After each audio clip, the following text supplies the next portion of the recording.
Some players thrive in their situations, while others adapt to their situations and get even better. But for some players, their situation can change from good to bad in the blink of an eye. Yet, in the case of some NFL players, their situation goes from worse to worse to worse until it seems like it can't get worse anymore. And then somehow it manages to get worse. NFL players need to be in the right situation in order to succeed. And if they're put in a bad situation, they probably won't reach their potential. But in some players' cases, they make their own situation. One player on this list literally played a whole football game while being wanted by the police for a felony. Another player on this list is by far one of the best at their position, but for some reason can't get a job. Even another player who literally has won 70% of his games as a starter cannot find a starting job, and no one wants to take a chance on them. This is 8-star NFL players in the worst situations. Break!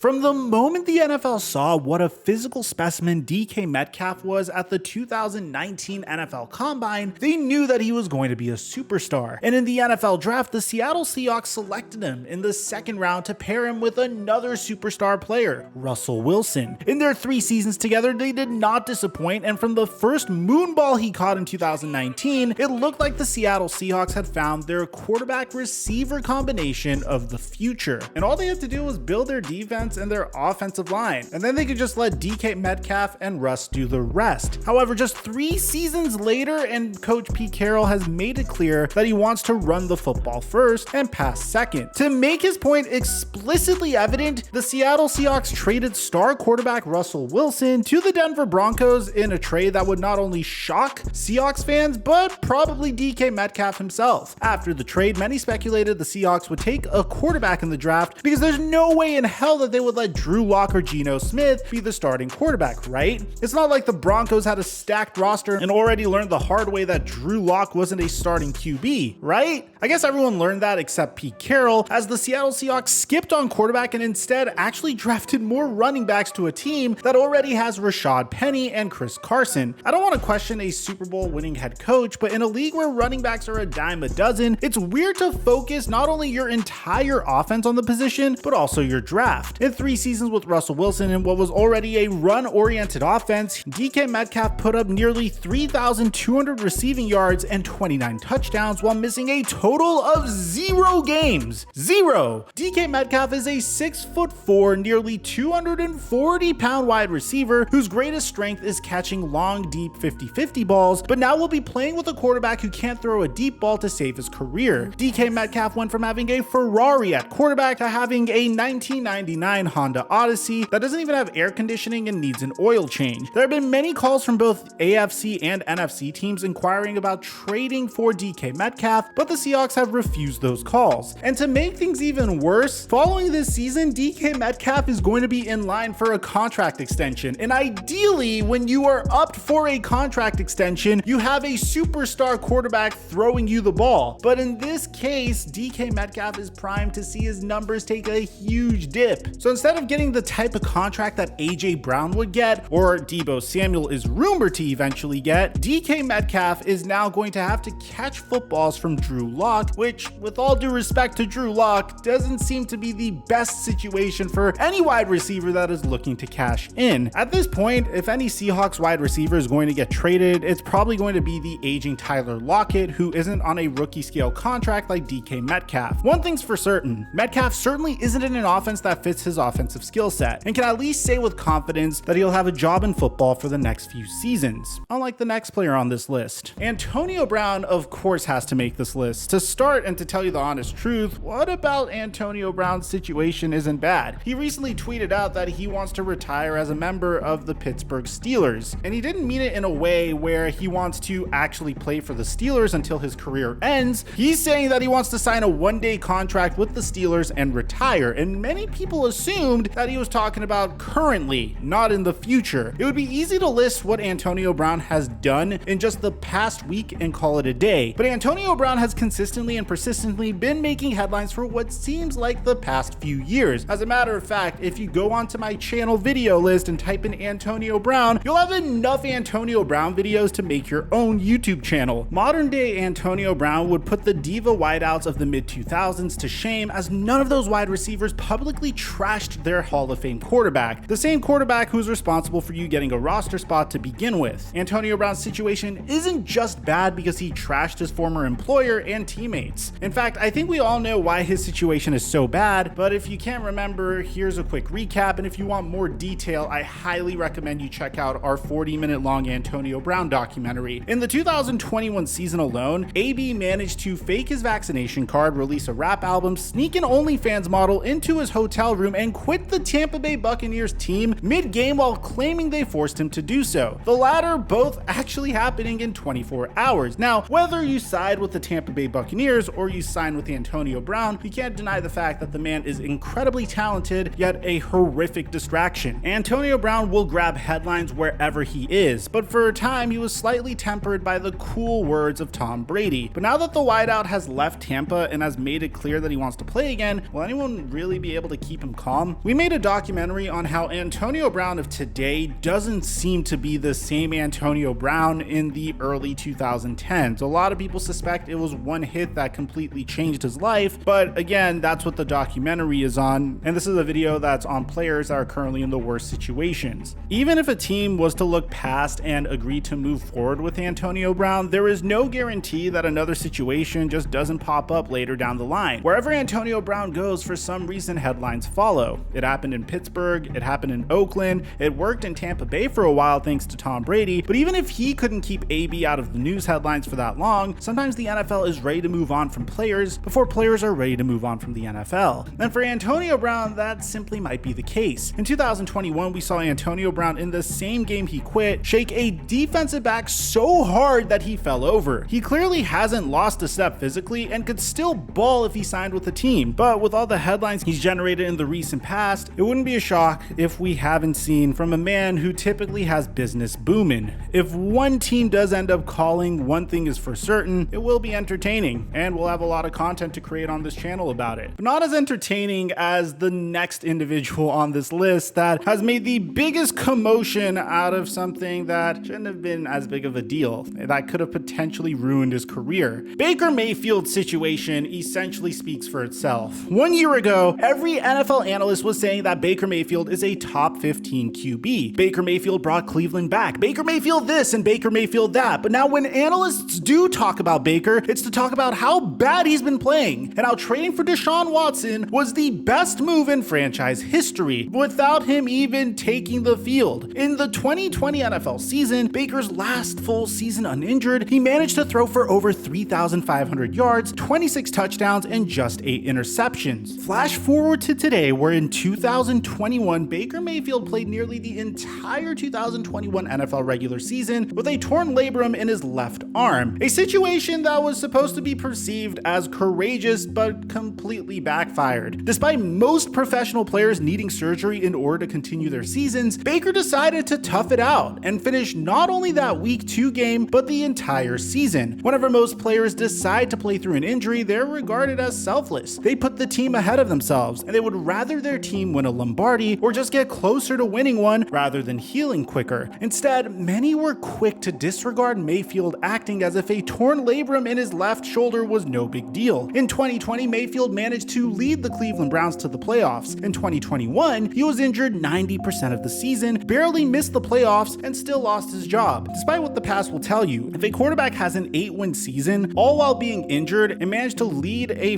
franchise that hasn't sniffed the playoffs in what feels like forever, and gets them to the playoffs, they usually would keep their job. But for some weird reason, Mayfield has been put on a stake and allowed to roast. Sure, the injury isn't in his throwing arm, but ask any quarterback who's made it to even the collegiate level, and they'll tell you how uncomfortable it can be throwing with an injured non-throwing shoulder. Baker Mayfield is by no means an elite quarterback. Even in his best season, Baker Mayfield was an elite. But with all that being said, who cares? In the modern day NFL, having an elite quarterback is good and all, sure, Sure, but not when you have to pay them $50+ million a season. Baker Mayfield isn't elite, but he's also not horrific or trash or garbage or whatever the next First Take headline says. Baker Mayfield is simply a quarterback who can make plays, make the correct read, and can win you football games. He's not going to be the guy who will make 5 guys miss in the pocket, do a spin up, and fire up a moonball. But that's okay because only a handful of people in the world can physically accomplish that feat. In a modern day NFL where fans are so spoiled by big arms, throwing footballs 90 yards, or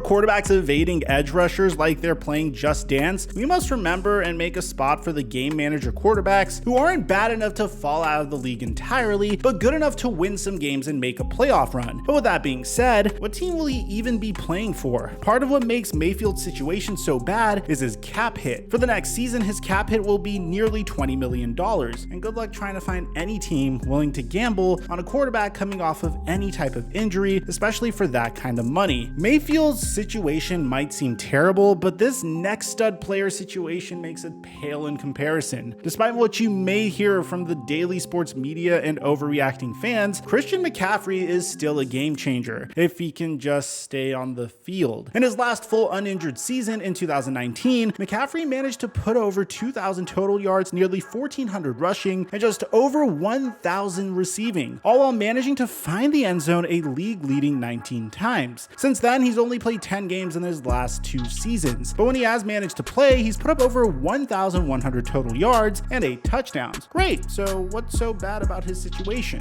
Well, on the surface, it just seems like a great player who's injury prone, but the truth is McCaffrey could find his way out of Carolina a lot sooner rather than later. McCaffrey hasn't managed to stay healthy in the entirety of head coach Matt Rule's tenure with the team, and in 2021 they drafted Chuba Hubbard in the 4th round, who played in place of McCaffrey while he was injured. Hubbard was handpicked by Rule and his staff, so they probably would benefit if he got more playing time and succeeded, while McCaffrey is probably viewed as an overpaid, injury-prone, although electric halfback left by the old coaching regime, but simply not worth the $19.5 million cap hit that he will have in the 2023 and 2024 seasons. McCaffrey had a few trade rumors swirling around before the draft, but after, nothing much has really surfaced. The truth is, if any coach or general manager makes a roster move regarding CMC, it probably won't be head coach Matt Rule or general manager Scott Fitterer. The pair, especially Rule, were on the hot seat after the season after back-to-back disappointing campaigns, but after an underwhelming offseason and 4th round quarterback Matt Corral being the only other viable quarterback on the roster besides for Sam Darnold, if you can even call Sam Darnold viable, it seems like Rule won't be employed in Carolina much longer. That means whoever has influence over the Carolina Panthers roster in 2023 will probably take the out given in the Christian McCaffrey contract, seeing as they would much rather clear his cap room rather than bet their job on what would be a nearly 27-year-old running back. The fact of the matter is the NFL is no longer a running back oriented league. In the 90s, running backs could carry teams. In the 2000s, running backs could carry teams. Hell, even in the mid 2010s, a running back could still carry a team. But in the modern day NFL, the truth is the running back position simply isn't what it used to be. McCaffrey has the talent still, and it's clear, but the nature of the running back position could spell the end of Christian McCaffrey's time in Carolina, or as a full-time running back in general. Hubbard started 10 games in place of McCaffrey in 2021 and managed to put up nearly 800 total yards and 6 touchdowns, proving to be a decent replacement. McCaffrey has done nothing to put himself in this situation, however, but he seems to be in a ditch. But not as much of a ditch as the next player on this list, who managed to play a football game while simultaneously being wanted by the police. Alvin Kamara is a 26-year-old, 5-season veteran who probably is the only modern running back that's actually worth his contract. Kamara was a 3rd-round pick by the Saints in the 2017 NFL Draft, and since he's touched the field, he's won Rookie of the Year, made the Pro Bowl every single season he's played, and has been a 2-time second-team All-Pro running back who has a mind-boggling 7,500 total yards and 67 touchdowns. Okay, so he's a star running back who's managed to beat the odds of the modern running back position that we mentioned in regards to Christian McCaffrey. What's the problem here? Well, this offseason, Alvin Kamara was, of course, selected to his 5th Pro Bowl in 5 years. And this season, the Pro Bowl just so happened to be happening in Las Vegas. Side note, who the hell thought this was a good idea? Whose decision was it to get a bunch of athletes that are the top athletes in their sport, gather them to play in a game that doesn't matter whatsoever, and put said game in Las Vegas? But I digress. The night before the Pro Bowl, while Kamara was out with his friends and probably other NFL players, and what can be interpreted interpreted to be intoxicated, Alvin Kamara assaulted and beat the daylights out of a man in a Las Vegas hotel elevator. The incident was quickly reported, and Kamara was quickly suspected as the perpetrator. But even with this information, the NFL not only allowed Alvin Kamara to play, but decided to not let a single word of the incident slip until post-Pro Bowl activities. After the game, the Las Vegas Police Department quickly took in Alvin Kamara, and he, along with Chiefs player Chris Lamons and a few other of their friends, were officially ruled as the perpetrators. In Las Vegas, Kamara and Lamons are currently on trial for a possible felony. The hearing initially was pushed back until April, and then at the request of Kamara's lawyers, was pushed back again to August. If charged with a felony, Kamara may not have to serve time, but might be served with some sort of suspension if enough media outlets and fans make enough noise. The truth is, Alvin Kamara kind of put himself in this situation. Yeah, but he's a 26-year-old young man who, up until this point, has had zero track record, and hopefully just made a mistake because he was a little too under the influence. Kamara, of course, hasn't been suspended or cut by the Saints, but if there is any legal development in August, Kamara's situation could go from bad to really bad in the blink of an eye, but not as bad as the next NFL player who can't stop winning, but for some reason can't find a home for the 2022 NFL season. Jimmy Garoppolo is your favorite quarterback's least favorite quarterback. Why is that? Well, the man has won 2 Super Bowls backing up Tom Brady, and after he was done, he was traded to San Francisco and immediately signed a contract worth nearly $24 million a season. Not only did Jimmy secure the bag after starting just 2 whole games with the New England Patriots, but in 2019 he even managed to win a NFC championship while attempting just 8 passes. 8! Jimmy G in his entire tenure with the 49ers has been average to above average, and he has proven to be a top 20 to 25 quarterback in the NFL. But here's the thing, despite what the stats and the eye test might say, Jimmy Garoppolo has won over 70% of his regular season starts. He is the living embodiment of a player who wins games for almost no reason. Jimmy Garoppolo, for some reason, despite what all signs point towards, just keeps winning. Now, with a trained eye, one could point towards his star-studded defense and loaded offense with George Kittle, Deebo Samuel, along with Mike McGlinchey and Trent Williams protecting his sides. Not only that, but in 2019 and 2021, Jimmy G benefited from having his defense finish top 3 in yards allowed. I'm not trying to trash Jimmy because, like I said, he's solid. He's literally been to a Super Bowl on his own merit before, so it's definitely not like he's an incompetent quarterback by any means. So why has no one wanted to trade for him? Well, in the wildcard victory over the Cowboys, Jimmy Garoppolo unfortunately tore a capsule in his throwing shoulder, an injury he played through up until the 49ers loss in the NFC Championship to the eventual Super Bowl champion LA Rams. The injury isn't that big of a deal, seeing as Jimmy will be ready to play by next September, but the reason teams have steered clear of Jimmy G is because they want their starting quarterback to be able to throw in OTAs and minicamp. With Jimmy G getting surgery after the postseason instead of during, with his rehab schedule, he'll miss most teams' OTAs as well as minicamps. Teams have instead opted for healthier quarterbacks like Deshaun Watson and Matt Ryan, while other teams simply wanted to avoid the $24 million cap hit that Jimmy G will come with. The 49ers are in a position where they might just end up keeping Garoppolo for another season, seeing as reports say that Trey Lance has been underwhelming so far. But the ugly truth is, despite how much Jimmy Garoppolo keeps winning in San Francisco, Kyle Shanahan will want to put in their former 3rd overall pick sooner rather than later, and there is no point in paying a backup QB $24 million. But with that being said, no one so far has even picked up the phone in an attempt to acquire Jimmy Garoppolo. He's in a unique situation of winning over 70% of his past regular season starts and still struggling to find a job. But wait until you see the next player who is literally in the exact opposite situation, but in some ways might just be worse, as Brandon Cooks is by far not only the league's most underrated wide receiver, but also the most under the radar. Brandon Cooks has played wide receiver in the NFL since 2014 and only has 2 seasons with under 1,000 receiving yards and has somehow never made a Pro Bowl. In those 8 seasons, he's played for 4 separate teams and has had 7 separate starting quarterbacks and hasn't remained on the same roster for more than 3 seasons. In general, from the outside looking in, you could say with how much he's jumped from team to team, his career certainly hasn't been the most ideal situation in general. But with how he's played so far in his career, putting up nearly 8,000 yards receiving and nearly 50 touchdowns, no one can say he hasn't made the most out of the revolving door that is his career. Cooks will be 29 years old in the 2022 NFL season and will be most likely playing for a Texans team that will most likely miss the playoffs and continue the run of mediocrity headed by Jack Easterby. Cooks has had the fortune of playing playing with quarterbacks like Drew Brees and Tom Brady, but now will be catching passes from the ever most coveted Davis Mills. Oh, what a fall from grace. For nearly a decade, Cooks has proved that he's capable of playing like an elite wide receiver, and in his last season of his 20s would probably like to play for a contending team. But after the initial rush of free agency in the draft, which included several calls from many teams inquiring about Brandin Cooks, and he's still on the Texans, for some reason, although the Texans are admittedly rebuilding, they're intent on keeping the aging veteran on their team, despite his age and contract ending in 2 seasons. Cooks is in a situation where he is a star player and maybe one of the only star skill players on the Texans, and is playing on a terribly dysfunctional team whose real future lies whenever the owner finally decides to either sell the team or put someone competent in charge. Now, Texans GM Nick Caserio has expressed a fondness towards the veteran wide receiver and has made it clear that he would like to keep Brandin Cooks on the team. Cooks in his last 2 seasons alone, with 3 separate starting quarterbacks at times, put up nearly 2,200 receiving yards and 12 touchdowns. Cooks, despite nearing age 30, hasn't lost a step, and if anything seems to have just gotten better with time. He's in a position to finally put up stunning numbers with a solidified starter, but instead he's sitting on a tattered roster chatting with Jack Easterby about how Davis Mills is solid value for a 3rd round pick, which admittedly so, he is pretty good value for a 3rd round pick. Brandin Cooks would love to probably play with the next player on this list, a quarterback who seemingly has all the arm talent in the world but has been riding the bench for no fault of his own. Jordan Love is the only 1st round quarterback in the 2020 NFL draft that has yet to take the reins for his squad. How good is Jordan Love? Well, honestly, no one has a clue. If you hear anyone saying Jordan Love is the next great quarterback or saying he's a bust, just don't listen.